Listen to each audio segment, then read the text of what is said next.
At Jessica's office party, she told everyone, "I swear sometimes it's like having another child instead of a husband, but he's so good with computers," while patting my arm. I walked out and spent the next 6 months systematically destroying her career, using skills she never knew I had. I'm Mike, 34, and for 8 years I'd been grinding away at the same IT support job, making $52,000 annually while my wife Jessica built her marketing empire. What she didn't know was that I had a degree in architecture, professional project management certifications, and a network of contacts from my college days that I'd maintained through LinkedIn. She saw me as her support system, not realizing I was actually more qualified than half the people at her trendy marketing firm. The humiliation at that party wasn't new. For years, Jessica had positioned herself as the ambitious one, while I was just the reliable husband who paid half the bills and kept quiet. She made $78,000 as Director of Client Relations at BlackRock Marketing, constantly reminding me how much more successful she was. Our apartment showcased her achievements while my architectural sketches were banned for not matching her aesthetic. That night, as she performed her little comedy routine about my supposed inadequacies, something clicked. I wasn't just embarrassed, I was strategically analyzing the situation. Jessica's boss Ryan kept trying to rescue me, mentioning fictional architectural projects I'd supposedly shown him. The CEO Jordan looked uncomfortable with Jessica's performance. These weren't just social pleasantries, these were professional cues that I could leverage. When I stepped onto the balcony for air, Ryan followed with 2 bottles of sparkling water. "Gets old, doesn't it?" he said, offering me a drink. He proceeded to tell me about his own ex-wife who'd used him as a punchline at corporate events, until he divorced her after discovering her affair with a personal trainer. "The people who last in business aren't the ones who build themselves up by tearing others down," he said. That strategy always backfires eventually. Then he dropped something interesting. "Between us, Jessica's promotion isn't as solid as she thinks. Jordan's been asking questions about that Miller account. When he asked if I really studied architecture, I found myself opening up about my abandoned dreams, how I'd dropped out senior year when my dad got sick, how medical bills wiped out my college fund, how I'd planned to return, but Jessica's career always took priority." Ryan listened intently, then said something that would change everything. "Talent doesn't disappear just because it's unused." The next morning, Jessica had stayed at her friend Jen's place, avoiding the conversation she knew needed to happen. I called in sick, something I rarely did, and spent the day reassessing my life. I pulled out my old architectural portfolio, the one Jessica had dismissed as not matching our aesthetic. The urban renewal project that had won me departmental recognition wasn't just good, it was innovative. That's when Ryan's business card, which he'd slipped me at the party, caught my attention. After hesitating for an hour, I sent a simple text. "This is Mike from last night, taking you up on that coffee offer if it still stands." His response was immediate. "Good to hear from you. 3 p.m. at Steel Bean downtown." The coffee meeting revealed something crucial. Ryan wasn't just being polite about my architectural background. Jessica had actually mentioned my college studies once, but dismissively, saying it was cute that I thought I could make it in that field. What she didn't realize was that Ryan's firm was actively working on mixed-use developments, and they'd been struggling with design challenges that my background could solve. "These are actually impressive," he said, scrolling through photos of my college projects on my phone. "The spatial awareness, the integration with surrounding environment, you had genuine talent." He paused thoughtfully. "My team's working on a new downtown development project.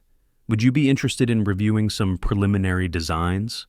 Fresh eyes can spot things we've missed." He slid a thumb drive across the table. "Use a new email address to send feedback. This is under the radar. I don't need Jessica knowing I'm consulting with her husband." That evening, while Jessica delivered a rehearsed apology that never actually acknowledged her behavior, I discovered something remarkable.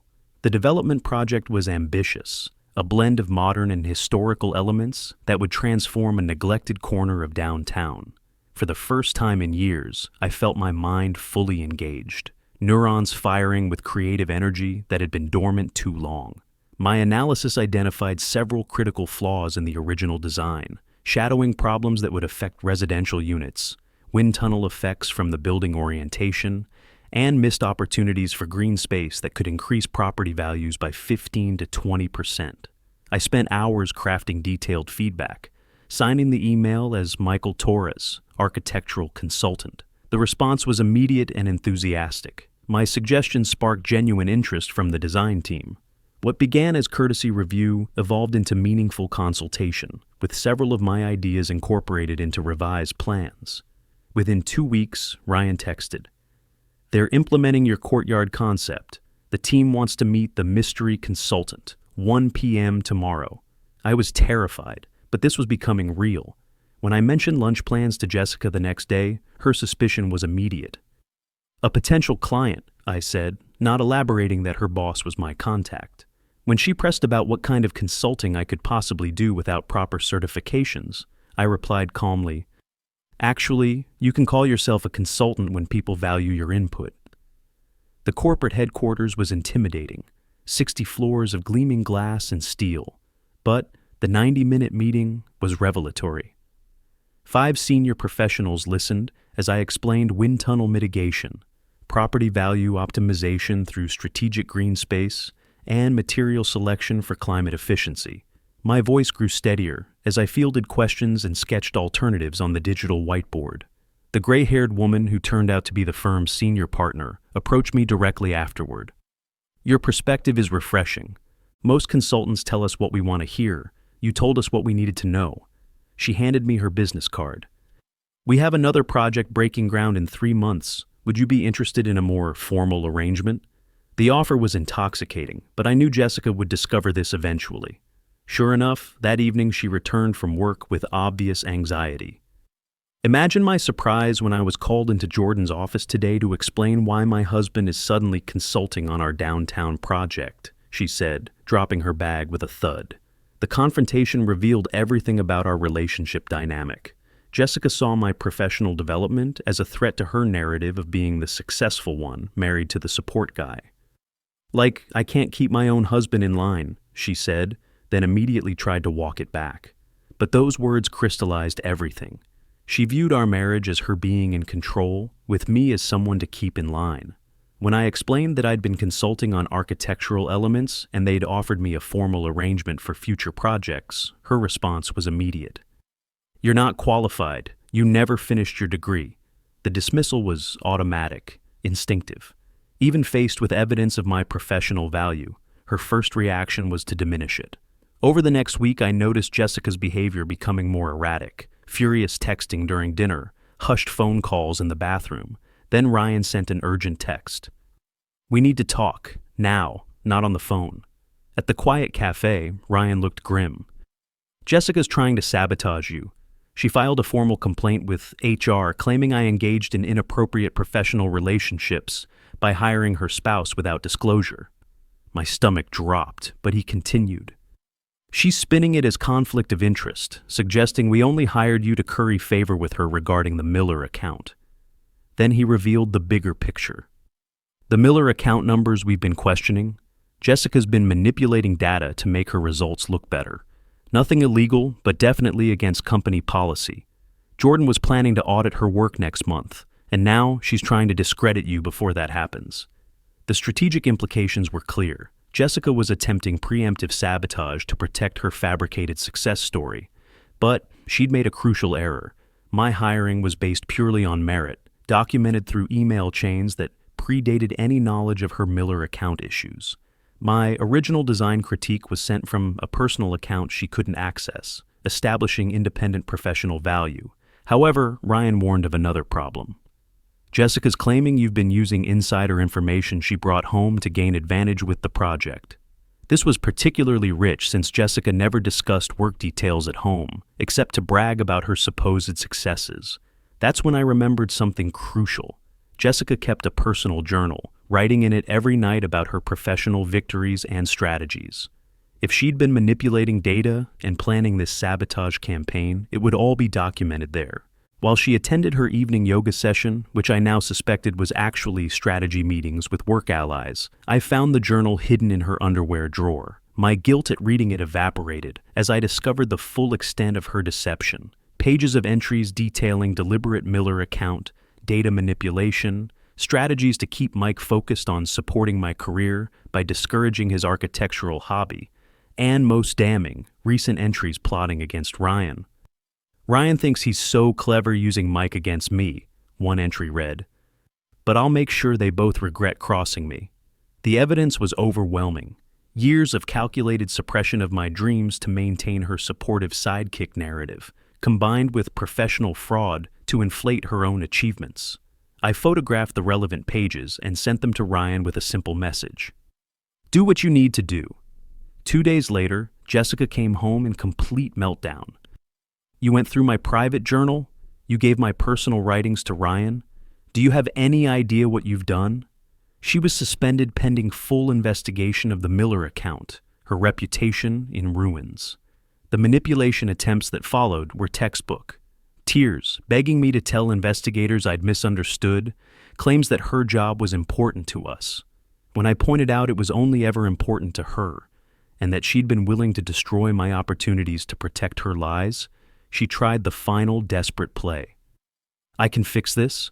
I'll tell everyone how proud I am of your architectural work. I'll support your career change completely. We can move past this.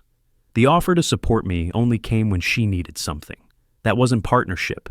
It was manipulation. I'm done being your supporting character, I told her.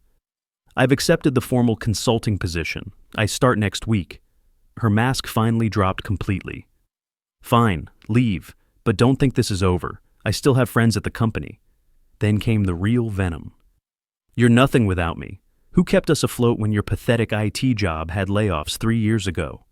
As I picked up my packed duffel bag, surprisingly calm in the face of her rage, I said, I guess we'll find out who I am without you.